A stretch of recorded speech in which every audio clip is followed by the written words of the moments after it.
Okay, we are recording. Hi, everybody. This is David P. France, and I'm coming to you from Basel, Switzerland.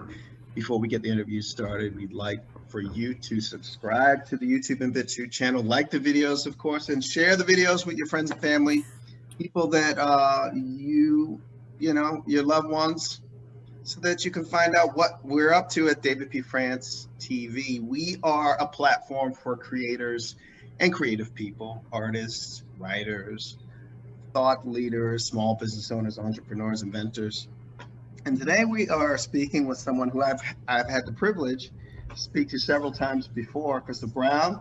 She is the founder of Steps and Stages, which is, we can call it a consulting firm or a life coach coaching company, which I think I have the privilege at least of being on somewhere in the ground stages. We were talking about this before we started. And also she's the chair of the dance department at Middlebury College in Vermont. So welcome again, Christal. Great to see you again. And I was talking to you about this before we started. I'm very proud. I don't know why I'm feeling so proud. You should be proud. I should be proud. I mean, and I think it is also because you have great energy, and particularly in this time period where people are trying to keep their energy up or trying to keep and be inspired. I think it's a difficult time. And I will give you an example. Like this morning, I look at my Facebook, which I normally do, and I could just sense I'm very hypersensitive in a variety of different ways. And some people would say that I am an empath, but that's another discussion, right? Yeah. So I can literally feel people's energy even through words, right? They can write something and I can feel it. And I say, oh my God, I already know, like if somebody writes something, they're not in a great space. You can just feel it. Right. Yeah. So, someone like yourself, even though we might not know it, your presence and your ability to uplift is very apparent, and I can feel it through the computer. Well, thanks, David. Thank you. It's one of those gifts, I think, of when we get right down to it. Many people would put me in the category of a life coach. Steps and Stages is a coaching, facilitation, consulting firm. But also, really, I actually don't even call myself a life coach. I call myself a vision coach, because I don't believe that you have a life if you don't have a vision. You just have a set of things you're doing every day and calling it a routine that gives you a result that is the life you think you're living by default. So, one of the things that I believe people are connected to is my energy, is that I wake up every day and I'm like, what can we create, right? The creative aspect of me doesn't stop at, I'm an artist, I'm a dancer, I'm a choreographer. The creative aspect is in all of us. We're creating the days that we're living, whether we take responsibility for it or not, right? We can't always put it to the responsibility of the circumstances, situations, and conditions that surround us. We have to say, today I'm going to create a day that I would love, regardless of what happens at the end, right? Regardless of what people might think about it. Now, do you say this out loud? Like, I think I'm saying a lot, and maybe I need to say this out loud. I'm saying stuff. I don't know if that's out loud, or am I supposed to say this verbatim out loud so I can hear my voice say it? I mean, what's the difference maybe, or can you elaborate on the process, your process when you wake up in the morning? Is there anything that you do? Well, I think what you're actually alluding to is the science of affirmation, right? So what we're thinking about becomes what we feel like, becomes what we respond to, which becomes our life, right? We just don't usually think of it in that formula. But when I wake up in the morning, there's a certain way that I actually admit that I am waking up, right? It's not this kind of flippant thing of like, whoo, I'm up, let me get to business. Like, waking up is not something that everybody does every day. We know what loss feels like, especially right now in this pandemic, right? So really acknowledging that, this is a new opportunity. It's not just another day to do the thing I was doing. It's an opportunity to do something different, to take into account what happened yesterday. And I'm a huge fan of this small prayer called the Prayer of Jabez, and people might know it, they might have read the book. But it's one of these small prayers that basically says, oh, that you would bless me indeed, that you would expand my territory, that your hand would be with me, and that you would keep me from evil so that I may not cause pain. right? So I say that small prayer every morning before I put my feet on the floor. That's just part of my morning. That's just part of my morning ritual, right? But whether people have that spiritual context or not, it's basically an affirmation that says, as I'm waking up, give me a little bit of encouragement, whether it's from the inside or from the outside, that I can do something today that will make my life bigger, that will increase my capacity, and allow me to do that in a way that it doesn't diminish anyone else's light or cause anybody else harm. Right? That's a so, good one. Yeah. It's like when I wake up, the first thing I'm thinking is like, I need a cup of coffee. I need a cup of coffee. Right. But I believe it's you say something very important. I think it's no different than what the previous interview, we interviewed several dancers, and they're really, really bent on making sure that they attend class during this pandemic, and to be able to constantly exercise so that their bodies can be prepared. Right. So it's a similar thing where you have to say something over and over again. Repetition actually yields some benefit, even when you can't see the words coming out of your mouth. Exactly. Right. Something that's important. One of the things I wanted to talk to you about is, you recently posted a video on LinkedIn, and I've been seeing your LinkedIn videos probably for the last a couple of weeks. So I know that you've been posting there, and occasionally I've been able to take a look. But this one really hit me in between the eyes, because you were talking about dynamic alignment. Yeah. And what's interesting about it is when I was listening to it and when you said it, it was almost as if I knew exactly what you were talking about.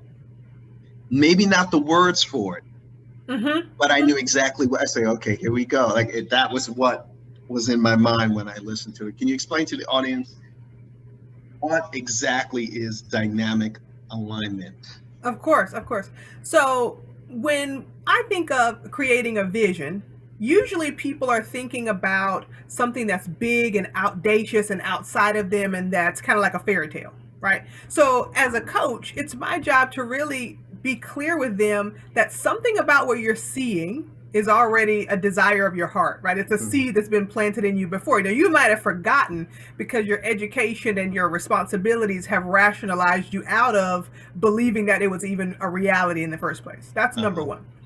And, as someone who's made a living and built careers and, achieved great success in many areas that aren't real jobs, I get it, right? So when we think about dynamic alignment, it's really not about this external force. It's about taking the seeds and the pieces that we have and putting them in the strongest congruency possible to create the impact that we love, which would be the life we're living. The impact of waking up to a set of rituals, circumstances, and beliefs, or even goals that would give you a plan to use your skills and talents. Right? So it's not about like, let me wake up and figure out how good I can be at this thing that someone wants me to be. It's more about waking up and saying, I have really great communication skills. I love to be with people. I have a knack for creativity and vision, and I know that this is useful to people. So how do I integrate that into something that can impact not only me and fulfill my goals, vision, and capacity, but also impact the world? Right? Literally, I believe, David, with all of my clients, with all of the groups that I run, all of the Steps and Stages family, if I can get all of my clients to really believe in their dream and work towards achieving their vision and their goals, then I've actually made happier, more fulfilled people. And that is it's not situational, right? It's like the difference between joy and happiness. Happiness is fleeting. Joy is like a reservoir you pull from, right? It Steps and Stages, we talk about soul care instead of self-care. But if I can do that, then I'm actually creating environments and workspaces and homes and families where that type of mentality is abounding. And that's changing the world. Yeah, I would say. But I would say also that when I saw you dance, when I first saw you dance, and this was in Philadelphia, what you're saying now comes as no surprise to me based on what I saw on the stage. Right?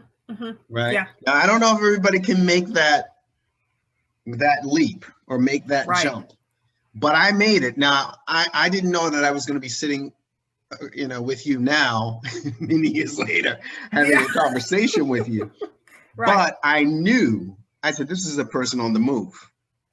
So in other words, people don't necessarily understand when we talk about dance and movement and how important that is just in every day and how you carry yourself. That's number one. Also, how you speak, that's also an important thing as well.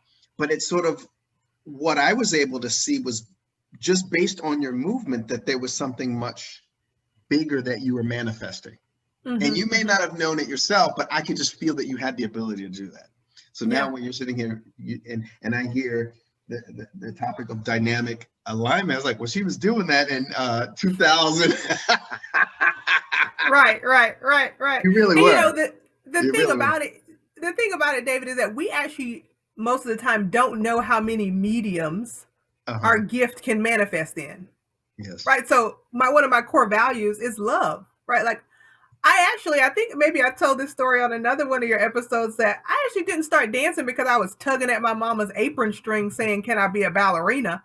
I got dropped off at the wrong place in a carpool. I was supposed to go to a piano lesson, right? Like all of these things align to give me a tool to be able to see the world, see other cultures, know how other people found joy, and mostly like interact on a real visceral level, not as a visitor, but as a practitioner. So that opened up a whole physical world for me that allowed me to understand that people's practices are what really create their rituals and create the lives they live, right? So later on, finding this kind of integration between my love for teaching, my love for people, and knowing that really what I was cultivating from the stage was a connection that I didn't have the tools to cultivate one-on-one or the platform yet.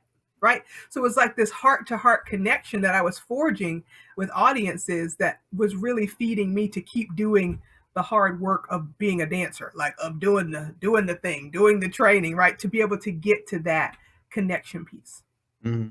So let's say in this particular time we're living in, and we are in almost coming up to a year of being in this pandemic, in this situation, what are the things that people are coming to you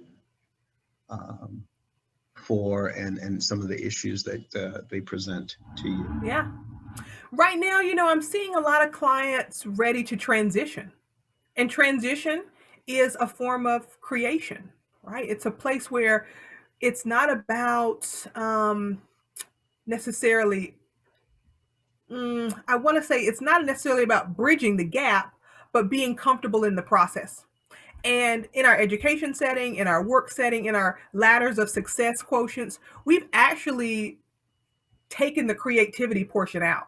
We've actually said you're successful if you do this, this, and this. And so along the way, as people are doing that, they don't necessarily know who they're being or becoming. And if you're losing sight of who you are and doing the job, then the job has no resonance. It has no value, and it's probably not being done that well. Right. So what I'm seeing lately are people who are ready for a deeper, more meaningful life. Also people who want to take a risk and take a leap, right? Like I said, we have a book club now. So in March, we're going to read The Big Leap, right? So thinking about how people can really fortify themselves, especially mentally, emotionally, spiritually, to do that work when it's not going to be maybe socially accepted or deemed as success by their friends, their peers, their family, really just kind of being more confident in one's own intuition.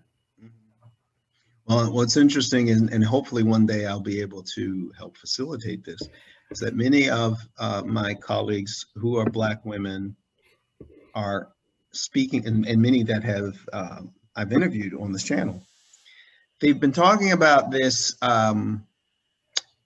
Black woman, Black man schism, which has existed for quite some time. But I think the dynamic is playing out in a much different way because of what is happening now. And then also the technological, the effect of technology on us as a society in a bigger way. What do you think? It's my impression. This is how I feel, and I don't know. I see women doing a heck of a lot more now than I've ever seen in my life. Now I'm now 54 years old, right? Or going to be 54. I see more now than I've ever seen. Like, let's say, for example, when I was growing up, it was clear that there were limitations. Yeah. Right? What I see now is an explosion. I see an explosion of, in particular, Black women achieving amazing success. What is your view with regard to what is happening now from your vantage point, and maybe present some ideas as to why there seems to be still this sort of perception that women aren't doing as well, and I think that they are in general, but then also that maybe Black men, or men in general, I think, because I think it's really women are just breaking out. That's what I see. And men necessarily haven't done the same, at least in this generation, our generation. I think, yep. It's complicated, David, because it's a systematic problem, right? So basically what we're saying is that women, especially in the workforce, have now gained enough skills to navigate a system that allows them to be successful, right? So really we're thinking about access, systematic approaches, knowledge. And so that knowledge used to be only used to be held by a certain group of people. And as we're expanding our awareness of how systems are navigated, we're now navigating systems better. We're challenging systems where they don't feel equitable. And then we're growing into new systems and creating new ways of being. I think that's really what I see from the perspective of women and Black women. I also see, startling statistics, right? Now that women have finally reached this level in this pandemic time, many of them are leaving the workforce to take care of their families, right? And so it's still the question of, can you have it all? But really, I think the other question is, what is your all, right? And so is it based on this other system? Is it based on your own intuition? Can we start to look at our lives as a way of constructing structures of our own, systems of our own, that best harness and use our own intellectual abilities, gifts, talents, creative spirits? Can we figure that out? Yeah, that's a big figure. That's something big for a lot of people to figure out. Yeah. Because you've been conditioned. People are hungry for it, right? Like, we're in like tiny house, mobile house, like everything. People are taking buses and converting them into their homes and like living off the grid. It's the type of freedom that people are really hungry for. Yeah, I would say. And I think another thing that I see is, let's say, I see a large population. I'm just my own personal sampling. But I see that at least the men that I came up with, it doesn't seem as if they are in sync with the way that the women are flowing at the moment. And I say this to say, I think that women, because of the history and because of the exclusion of some, many levels, there is I wouldn't call it a renaissance, but there is an extreme growth that I can see across media, across jobs that are being filled. And what I sense is that the men are not necessarily in the same space. And maybe because they may feel like they don't have room to express themselves in that way. Yeah. So I believe that is the next, frontier, even though it seems like men have done everything, right? But I think this generation of men have not. I also think though we're seeing a little bit of a renaissance. People might not think of it in this way, but I think I've seen a large amount of stay-at-home dads during Yes, this sir. time, Yeah. right? Which I would also call a renaissance, Yes. right? I mean, it's actually retelling the story of parenthood. It's actually retelling the story of how manhood is created. Like it's retelling the narrative in a different way that allows men to actually take hold of their full capacity and be fully feeling, understanding human beings. Like we've never, as a society, we often have compartmentalized a man's heart in a little box that only comes out, at weddings and funerals, right? Like, so challenging that notion, right? That we are all emotional beings and that Yeah. emotional body has resonance. Yeah. Yeah. And as I'm talking to you, I am being inspired because even when this came out of my mouth, like I already know what has to happen in that area as well. Right. I already know. Like now, am I doing anything about it? I mean, there's only so many things I can do, but I already know the answer. Right. Even if it means just picking up the phone and me saying exactly what's on my mind to like one particular person. Right. That's something that I held back is like, well, maybe I shouldn't say that, or maybe, you know what I mean? But it might mean the difference between that person seeing and not seeing, right? What the possibilities are. Because and as you know, part of what this platform has been about was, okay, it came as a result of the pandemic, but it was really always inside of me. It was just, okay, now's the time I can do it and people will listen. Yeah. Right. Yeah. Maybe I should have started a little earlier when people weren't listening. I mean, it is what it is, right? But at Steps and Stages, we believe that you should never shit on yourself. Well, I'm not. Look, it is what it is. Like I'm not going to cry and whine about it. I mean, we got it in motion. Right. But I knew that there was a strategy. I said, well, now everybody's going to need to hear something, information. Yeah. So, but it was always inside of me. I know. It's almost like this. The same way that I saw dynamic alignment or heard dynamic alignment, there's like a vibe in my body. It's like, you know what I mean? It's and the same thing that we're talking about now about wanting to have freedom and what that means is also the way that men can't express themselves. Right. So there's room there. I believe, so I won't go on, but let me ask you about the book that you're reading. Oh yeah. Current book that you're reading. Can you give us, tell us what the book is and give us some background about the book and why you chose it? Yeah, so the book club is a new venture for Steps and Stages, and it is open to anyone who would like to join. You don't have to be a client. You can find us on Facebook, Life Steps and Stages Book Club, and we meet once a week via Zoom to discuss the books. Our first book was The Four Agreements, and our second book is going to be The Big Leap. I chose The Big Leap because really, I wanted to read it, and two, I feel like my coaching platform is going to require me to make another big leap. And I'm always telling my clients that I'm not a person who is here as your guru telling you that you're not quite there yet. I'm always evolving. I'm kind of addicted to growth. And so the big leap really outlines a lot of the core principles of our coaching, which is training the mind, which is thinking about fear as the basis of your limiting beliefs, which is befriending that fear, and then creating a life and a plan that acknowledges that fear can come along for the ride, but courage is really doing it in spite of, right? Yeah. And if something is really calling you, then imbuing yourself with that type of strategy and really self-belief, internal belief in the vision that you can manifest it.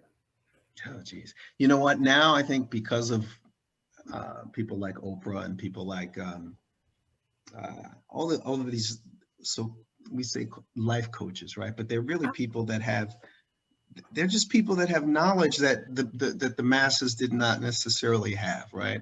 But there has been an explosion, and I think it's interesting that now people are speaking this as common everyday language. And when you talk about manifesting, I mean, this was not something that people were talking about 15 years ago and normal everyday conversation. Right. Yeah, that is exactly true. And, the part of it is also that there are so many people talking about this now that people believe it should be common knowledge. And I just want to dispel that myth also, right? Because, you know, one of my mentors says that inspiration without action is entertainment, right? And so all the time I'm like, don't just watch, do something, like click on a link, join up, but do something that's going to give you action. But also, as an educator for 25 years, David, I believe that information without instruction leads to insecurity. Right. So we are inundated with information right now. So people are afraid to ask real questions because they believe they're supposed to already know. And if they're not in a kind of traditional education setting, they don't feel structured enough to build a question. And so they always preface things with, I have a dumb question, right? Dumb actually comes from, you know, language that means deaf and mute, right? Like, that's not what we want to be. We want to be vocalizing our questions because the quality of our questions determines the quality of our lives. So in this realm of steps and stages, we've tried to make as many entry points as possible. Like, you can join the book club, you can watch the vlog, you can read the blog, you can buy a Project Becoming box and do some internal work in your house. You can now check into the vision course. And each of those elements, which I think are a little bit more hands-off, still come with a monthly coaching call, where as a community of people around wherever the country, the world, who've purchased this box or purchased this course, we're still coming together once a month to grow together. Okay. Wow. I mean, that was excellent. Well, it's an inspiration to talk to you. You know, the clear language, clear intention coming through. And is there anything else that you want to present to? Is there you have any events coming up? Any other like speaking engagements, etc., things like this? Yeah, I'm actually going to be speaking at the Northeast Region Communication Conference this summer. People who want to get involved with the community, please just visit us on socials, Instagram and Facebook at Life Steps and Stages. Also, feel free to jump over to christalbrown.com. And if you know, it's interesting that you brought up this idea of successful women, David, because I have a special video that I just created for women who are kind of at the top of their game and want to do something different. So if that's you, please go to stepwithchrystal.com. And there's a special little note there just for you. All right. Well, look, Christal Brown, is always great to have a conversation with you. I mean, you are one dynamic person. I mean, I hope once this pandemic, you know, dies off and things are open like they used to be, that we can actually meet in person and actually do a class. Now, I mean, I can do the Zoom, but I mean, yeah, I'm talking about a real dance movement class. 'Cause I know, I mean, and one thing I will promise myself in terms of like the manifestation, the thing that I will leave you with is that there's one thing that I know I'm supposed to be doing. I have not done it yet. And I know that it is the thing that is going to take me in a whole nother direction. Right? I just know it. And so I got to do it. And I've been talking about it for the last 3 weeks. Oh, I'm going to do blah, blah, blah. I'm going to do blah, blah, blah. And look, you know, part of me, and I'll just be honest with you, even for me to do this video, this internet series where I had to come up and speak with the, this is a big, it's still a small thing in the bigger picture, but it was a big jump for me to even do that. Yeah, but it's like, I don't know if I want my image to be out there for everybody. But that's also the thing, David. We are controlled by this like mechanism that before we do anything, we've already judged it as big, small, right, wrong, right? Like to do right, we just keep doing, right? So I got to do it. I was like, there is no, like I put my pinky toe in the pool. I just got to jump in, right? And it's just the way it is, you know. So I'll leave you with that. You've been an inspiration. Thank you so much. Thank you. Good to see you. And we'll post the videos as quickly as possible. I'm gonna, you know, get something to eat, chill out a bit, and I will see you on very, very soon, I would say, right? All right. All right. Take care. You.